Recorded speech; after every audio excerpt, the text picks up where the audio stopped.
Well, happy fall break to a lot of you, but football is still ongoing. Welcome to the Six Rivers Media Sports Huddle. I'm J.D. Vaughn alongside Jeff Birchfield, Brian Woodson, Andrew Smith. We're happy to bring you up to date on all the local high school football action. But first, let's hear a word from our sponsor, Lazy J Farms. Lazy J Farms has been raising the finest cattle and all-natural pork for 3 generations on the family farm in Fall Branch. Their blonde Aquitaine herd offers a leaner, healthier, and more tasteful beef. And the butcher shop is local, farm to table, and 100% authentic. This is the way your grandfather shopped for me, with steaks cut to order, quality assured, and ready to ship to your door. Open Thursday through Saturday on Bloomingdale Road in Kingsport. Come see us.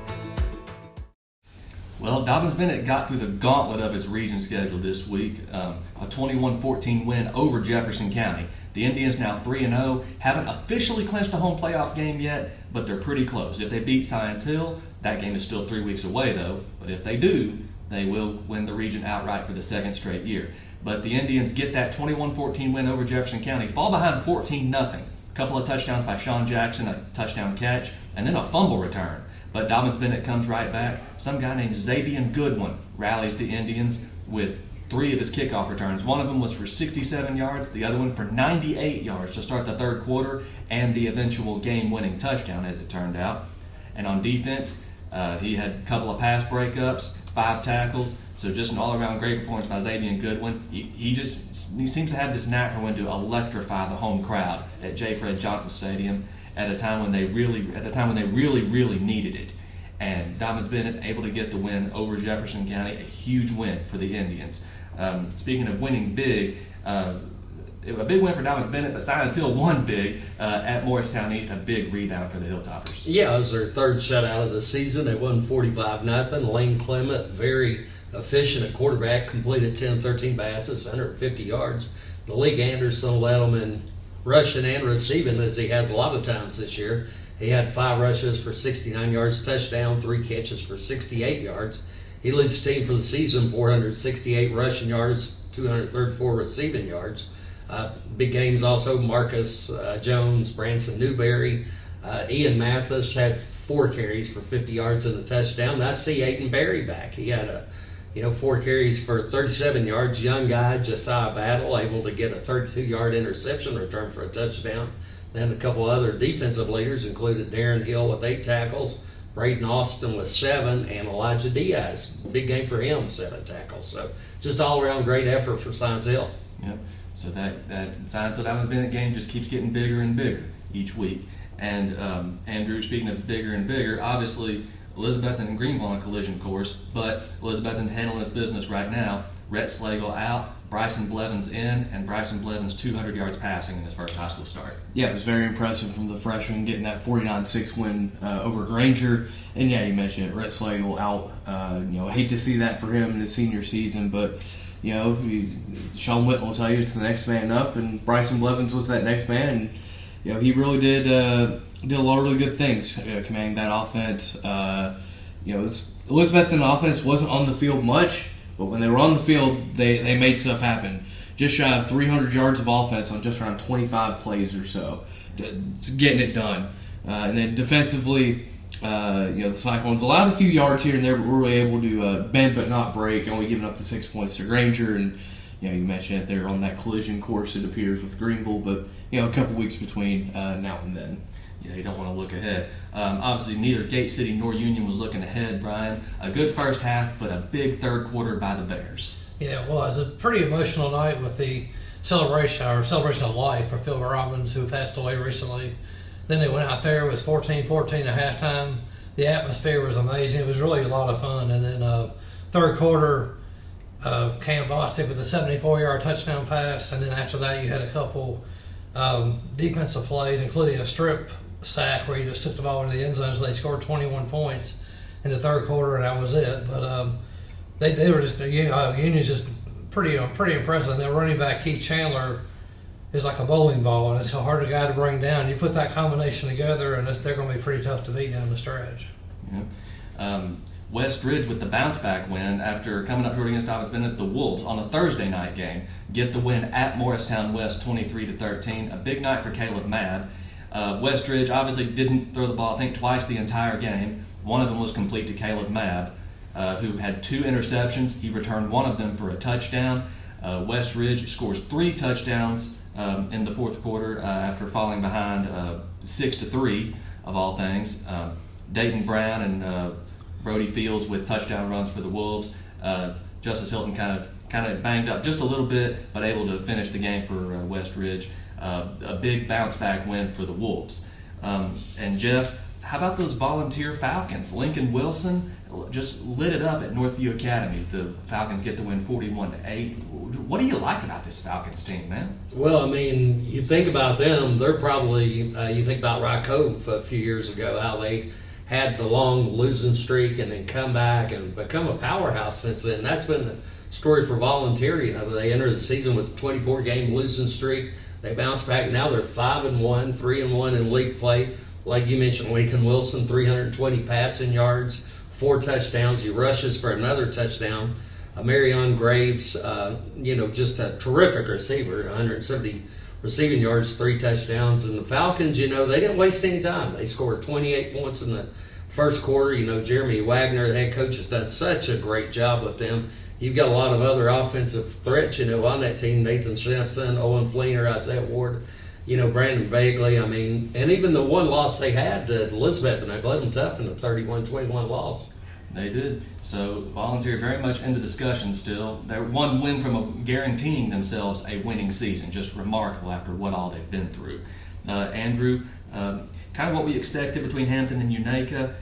Happy Valley, kind of the same thing. But Happy Valley finally cracked the state rankings. They're 10th in the state.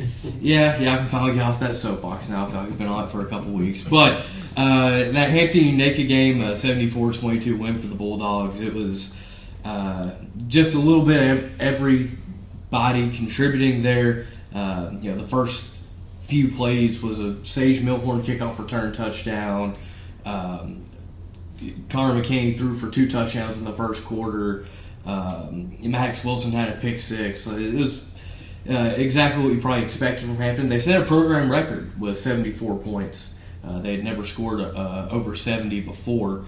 But Ashton Fuller for Unaka had a really good game himself. Had 3 all-purpose touchdowns, 2 receiving, 1 on a kick return. So, providing a little bit of offense for Unaka. The most points they'd scored all year in a game. So, good to see them start to try and build a little bit. And Happy Valley, 67-0 win over Hancock County. Congratulations to Coach Jason Jarrett, the now winningest head coach in Happy Valley football history. So, tip the cap to him. Warriors just kind of took control early, led 40-0 after the first quarter. They only allowed 3 rushing yards. We talk about how tough that defense is for the Warriors. They really showcased it there. And, Lane Parker had a really good game there for the Warriors. A receiving touchdown, a rushing touchdown, and a punt return touchdown. So, 2 really strong performances by 2 of Carter County's best. Yeah, when you think about where Happy Valley was just a few years ago, look at where they are now. My goodness, what a turnaround for Jason Jarrett and the Warriors. Brian, Tennessee High gets the shutout win over David Crockett. Rye Cove gets the big win over Lee High. Were you kind of surprised by that Tennessee High score? Yeah, Tennessee High is playing well, but I wasn't expecting a 42-0 score. They intercepted 4 passes, returned one of them for a touchdown. They returned a fumble for a touchdown. They ran the ball just fine with Plumbar, who's finally healthy and had a good game, and Richardson continues to pass and run the ball really well, so they're playing really good football right now. A.J. Wynn had 110 yards for Crockett, but it just wasn't near enough. Tennessee High's really rolling. They outgained them 319-185 with most of that on the ground. So, Tennessee High's playing really well right now. Yeah. And then Rye Cove, were you expecting them? I mean, obviously Lee High's kind of in rebuilding mode a little bit, but at the same time, Rye Cove just a force right now. Yeah, the Cole Barnett just had a terrific year. He had 3 touchdowns, 156 yards. Carter Roach Hodge, Will Rollins both had touchdowns. They're just playing so well right now together. They run. They don't pass the ball out. They run the ball so well. They got the big offensive line. They shut down Lehigh. The quarterback had a decent game, but other than that, they played well and also had 2 interceptions on defense. So they continue just to roll. Lehigh is rebuilding a little bit, and Rye Cove took advantage of that. Sure thing. Twin Springs, of course, kind of on the bounce back this week. They get the 48-6 win at Twin Valley. Clay Ross, 3 touchdowns, 200 yards passing, and a couple more touchdowns rushing. Just another monster game for him. Greenville gets the 62-7 win over Cherokee. The Green Devils handling their business as they, too, prepare for that big Week 11 showdown with Elizabethton. Sullivan East comes up short against Seymour. The Eagles get the win 36-13 there. Cosby, kind of surprising to me, a 38-22 winner at Cloudland. Second straight year that the Eagles have won there. And, of course, Cosby, the team that ended Cloudland's region winning streak last year at 35 games. Providence Academy showed some fight against Concord Christian. The game played at Carson Newman, but Concord Christian pulls away in the second half, 49-21. Cam Blanton and Cole Blanton, the freshman quarterback and the senior wide receiver, they connect 3 times, but just not enough for Providence Academy in that region game at Carson Newman. So that's a look around the area at Week 7 of the high school football season. We'll be cool. We'll come right back. We'll talk about Week 8 right here on the Six Rivers Media Sports Huddle. Lazy J Farms has been raising the finest cattle and all-natural pork for 3 generations. Our blonde Aquitaine herd offers a leaner, healthier, and more tasteful beef that ships from our store directly to your freezer. This is the way your grandfather shot for meat, only now we wrap it, seal it, and send it right to your door. We have plenty of options to pick from, and they're all fresh and natural. Just visit our website at lazyjbeef.com and choose your package. We'll get it straight to you. Well, our Six Rivers Media Game of the Week once again takes us to the Commonwealth of Virginia. Rye Cove, once beaten but undefeated in the Cumberland, on the road at Eastside, which is undefeated, 6-0. A rematch of last year's Region 1D championship game. Brian Woodson and I had the privilege to cover that. And Brian, just thinking about that last-second touchdown from Landon Lane to Luke Jesse in the final minute last year still gives me chills to think about it. So and I don't expect anything less from Rye Cove and Eastside this Friday. It'll be the same environment. They're already looking forward to it in Coburn. Had been all really since last year when they lost that game. They've been talking about that game. It was a terrific game last year. This one should be as well. Rye Cove has just been running the ball so well, but Eastside has their own share of good athletes. And Keldon Hamilton's a terrific running back. Luke Trent, they're like thunder and lightning for them. They have a sophomore quarterback, Landon Pinnell, who really didn't even really play last year. Midway through the season, he's turned into one of the better athletes in Southwest Virginia at quarterback. They've got a couple good receivers, Rocky Bond, Isaiah Atkins, who are going to be really good. Eastside will depend. They were the bigger team, so they want to depend on their offensive line to open some holes because they've got so many options with Barnett and Roach Hodge and Rollins, and Jacob Jesse's only thrown 19 times this year, but he has 3 touchdown passes. Interesting thing about this game, of course, that Eastside won the first 10 meetings that they ever played, and Rye Cove's won the last 5, including 2 each of the last 2 years. So obviously Eastside is tired of losing these games to Rye Cove. Well, and who's to say they won't meet twice this year? Yeah, that's it's true. Very much a possibility the way these teams are playing football right now. Dobbins-Bennett, the Kingsport City Schools on fall break, of course. Dobbins-Bennett's volleyball team advances to the region and, of course, the district championship match. So Thursday might have the same atmosphere at J. Fred Johnson Stadium as the Indians host winless Claiborne. Still looking for their first win under first-year coach Dalton Lee. So Dobbins-Bennett kind of going to take this week to focus on themselves. We're doing things to challenge them. We're doing things that's going to challenge their mind. This is a point in the year where we're not challenging our guys a lot physically in practice. We're just trying to be healthy. We want the best kids. We want to be able to play our best football at 7:00 on Friday nights. So, but mentally and everything, we're trying to challenge. We're trying to challenge our defense with different looks that Claiborne's going to give us, different looks that others have given us and might give us. So we're trying to really make sure all of our calls match up. All of our checks match up with the calls we got and the fronts we got and the back end we got to match everything. So, we're going to use this week, next week, and quite honestly, maybe part of the next to focus on us. Focus on Dobbins-Bennett. What do we got to do to get better? What can we do to get better? Who are some of these young guys that's in the program that is getting closer and closer to playing on Friday nights, like a Zane Carpenter, like a Zamari Rodriguez, those are two guys that are just, I mean, they're this close to getting on the field in big spots. So we're trying to bring those along. This is a time to, hey guys, come on, quit. You've learned how to walk. Now let's learn how to run. We're going to let you run that marathon, or we're going to let you learn to run that sprint on Friday. So Dobbins Bennett hosting Claiborne. Volunteer stepping out of conference play this week. The Falcons on the road at Chucky Doak, looking for that 6th win. The Black Knights found some success early in the year. They bounced back with this past week with a 19-13 victory over this same Claiborne team we just mentioned.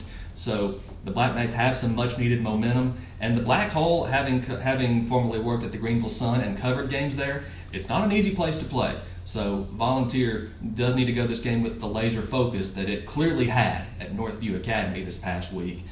Andrew, Happy Valley, at long last, the Warriors play a conference game.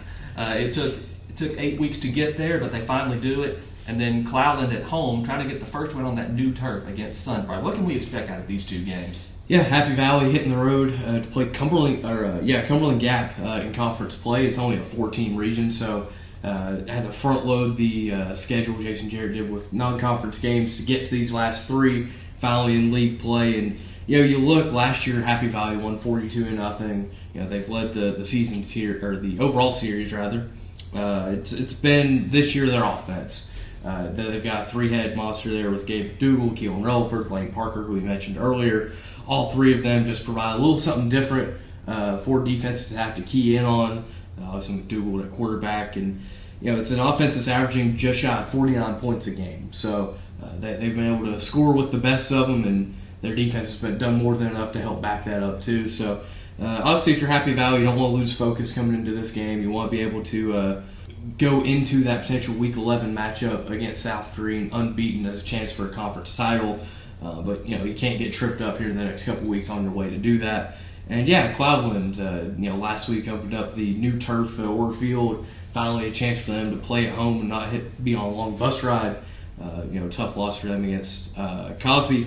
But they bring in a Sunbright team that they haven't played in a few years. Our last meeting was in 2020, but now they're in the same conference, so get used to seeing each other a little bit. But Cloudland leads the overall series 8-2, but it's going to be a lot of Grayson Cole in the run game for the Highlanders. That's what they've leaned on. You look, Cloudlanders play 2-4, but they're 2-1 in conference play. That loss last week was their first conference loss. Meanwhile, Sunbright 2-4, 1-2 in league play.